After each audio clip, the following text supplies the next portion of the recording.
Good evening. Welcome to South Asia Newsline. I am Arjun Chaudhary. Here are the top stories that we're tracking for you on Wednesday, the 13th of January.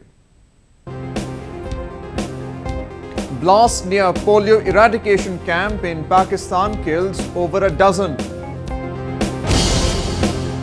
7 policemen killed as gun battle ends near Pakistan consulate in Afghanistan's Jalalabad. And Pakistan decides not to send troops for Saudi-led military alliance. And now for all the details. A siege near Pakistani consulate in the eastern province of Afghanistan ended after Afghan force gunned down 2 militants. 7 military personnel were killed and many injured in the terror attack, which started with a suicide blast on the consulate on Wednesday. Ataullah Khogiani, a spokesperson for the provincial governor, has stated that suicide bomber tried to join a queue of people seeking visas to Pakistan in the consulate in capital city of Jalalabad and blew himself up after being prevented from entering the building. The blast was followed by a heavy exchange of fire between Afghan security forces and militants who are said to have been barricaded in a house near the consulate. موږ ناس په دوه نفر په موټر سایکل باندې راغلل د یو کوس او د یو موټر سایکل ته ناستو نو د سترګې اړولې نو په د پولیسو باندې برید خخ کړ پولیسو باندې ریپورټ مې کړی و درشي ار څه ولچک مو سره. The attack has come a week after Jalalabad witnessed a bomb attack near the consulate buildings targeting a Pakistani guest house. All policemen guarding the consulate were killed and a consulate staff and 3 school children were among the injured in the attack. The consulate is situated near the Indian and Iranian mission, a hospital and schools, and is usually busy during the morning rush hour as people queue for visas. The attack comes amid efforts to restart the stalled peace process between Afghanistan and the Taliban and also resembled the recent attack on the Indian consulate in the northern city of Mazar-e-Sharif. Staying on news from the country, a top Afghan police official has said that Pakistan army officers were behind the attack on the Indian consulate in Mazar-e-Sharif on the night of 3rd January. An intense gun battle had ensued between security forces and the assailants as they tried to storm the mission building before being gunned down. The attackers were well-trained military men from Pakistan who fought Afghan security forces in the 25-hour siege, Balk Police Chief Syed Kamal Sadat said on Tuesday. The attack on January 3 had killed an Afghan policeman while 9 others, including 3 civilians, were injured. The standoff ended on the night of January 4th after all the attackers were killed.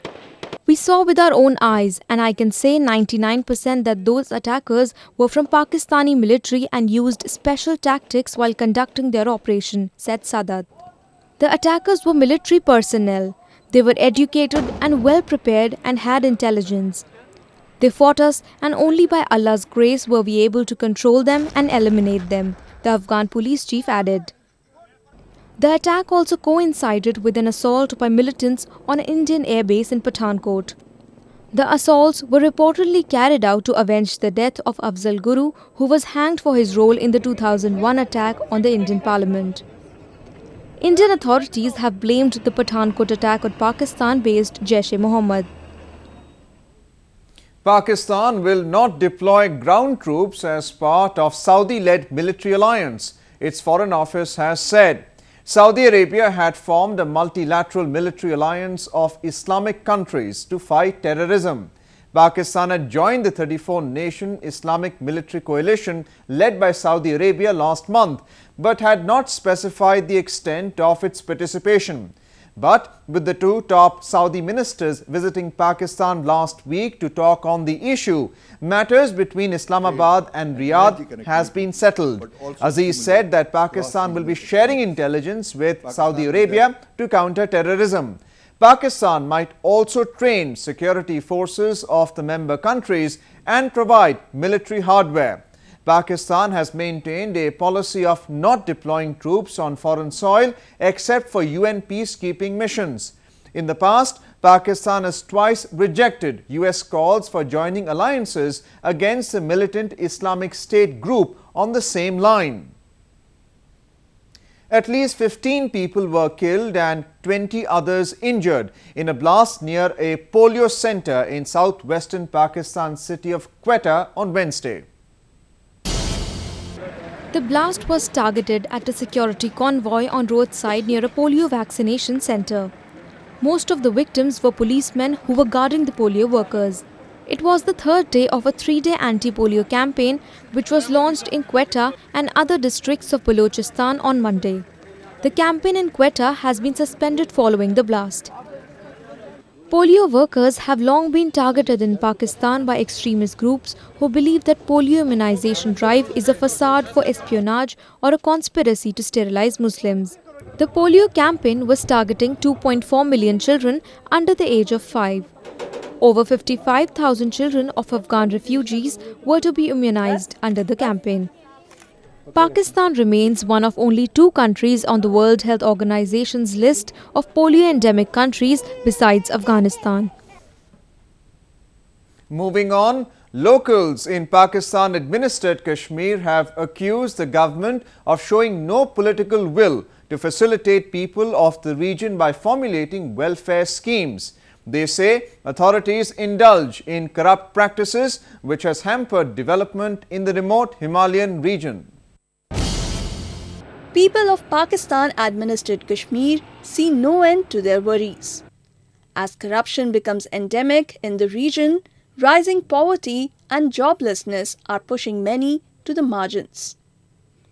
The state's politics swings regularly between its 2 major parties, Pakistan People's Party and Pakistan Muslim League Nawaz, which have ruled the region so far.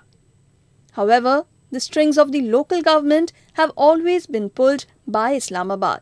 Meerut की बहाली के नाम पर यहाँ मेरठी का कत्लेआम किया गया है, जहाँ मखसूस बरादरियों को, मखसूस अफराद को और मखसूस लोगों को नवाजने की जो पॉलिसी है, इसके इंतहाई मुज़िर असरात जो है ना खित्ते के अंदर पड़े हैं। इस तरह माली करप्शन के जो सबूत मंजर-ए-आम पर आना शुरू हैं, इससे यहाँ खित्ते के अंदर एक अवाम के अंदर मखसूस किस्म की बेचैनी वो फैल गई है।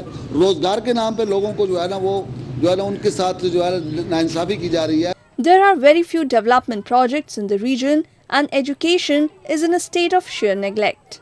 तरक्की के हवाले से यहाँ मनसूबे जो है ना वो अरसा कई सालों से ज़ेरे कार हैं, उनको मुकम्मल नहीं किया जा रहा। जहाँ लोगों को जो ज़िलज़ला में मुतासरा लोग थे, उनको बहाली के खुशनुमा जो है ना वादे किए गए। मुतासरीन ज़िलज़ला और महाजरीन मकबूजा कश्मीर जो यहाँ कैंपों के अंदर और कस्बा पुरसी के आलम में रह रहे हैं, उनकी बहाली के लिए हुकूमत ने जो मनसूबा शुरू किया था, उसको पाया तकमील तक नहीं पहुँचाया जा रहा। Locals also say that Pakistan exploits the region's rich natural resources and has thrown an iron curtain around Pakistani Kashmir in order to escape scrutiny by the international community. The region was illegally annexed by Pakistan 6 decades ago.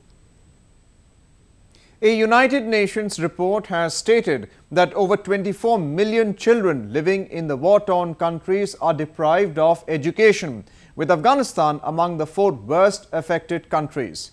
A report. Over 40% of Afghanistan children are out of school due to widespread insurgency in the country. According to the United Nations Children's Fund report, Afghanistan is the 4th worst affected country following African countries of South Sudan, Niger and Sudan. The ongoing insurgency and conflicts have deprived nearly 1 in 4 children from basic education, the report stated.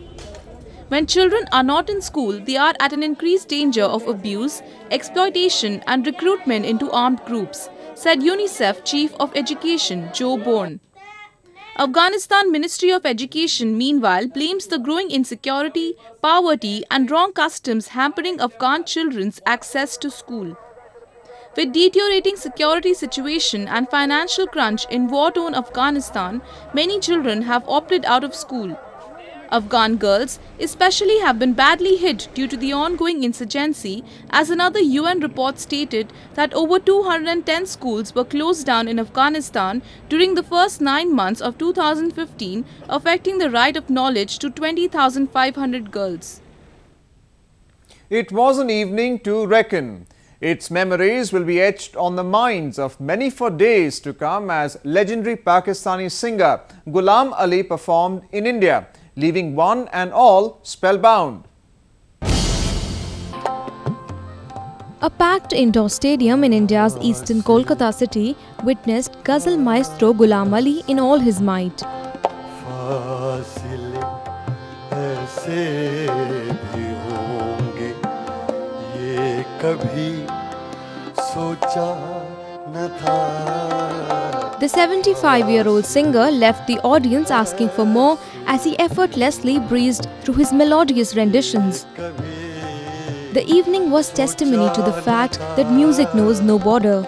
सामने बैठा था मेरे. This was Ali's first show in India since his concerts in Western Mumbai and Pune were cancelled following protests by Hindu nationalists last year.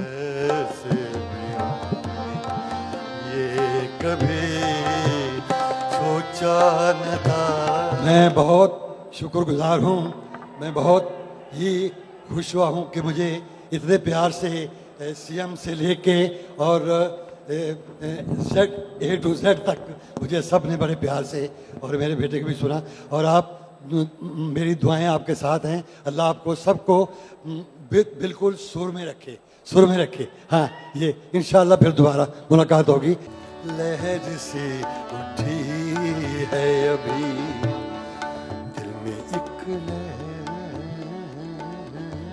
The ghazal is a poetic form consisting of rhyming couplets and a refrain, with each line sharing the same meter, typically on the theme of love and normally set to music.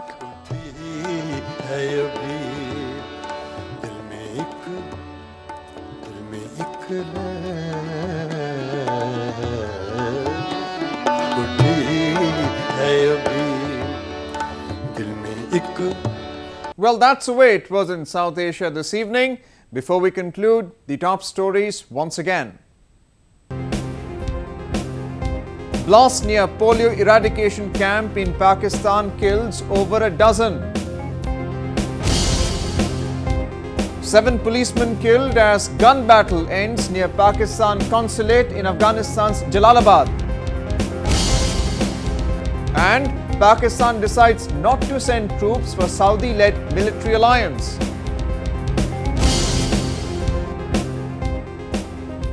Now our viewers can watch the show on SouthAsiaNewsline.com. You can also visit us on Facebook.com/SAsiaNewsline and follow us on Twitter @SAsiaNewsline.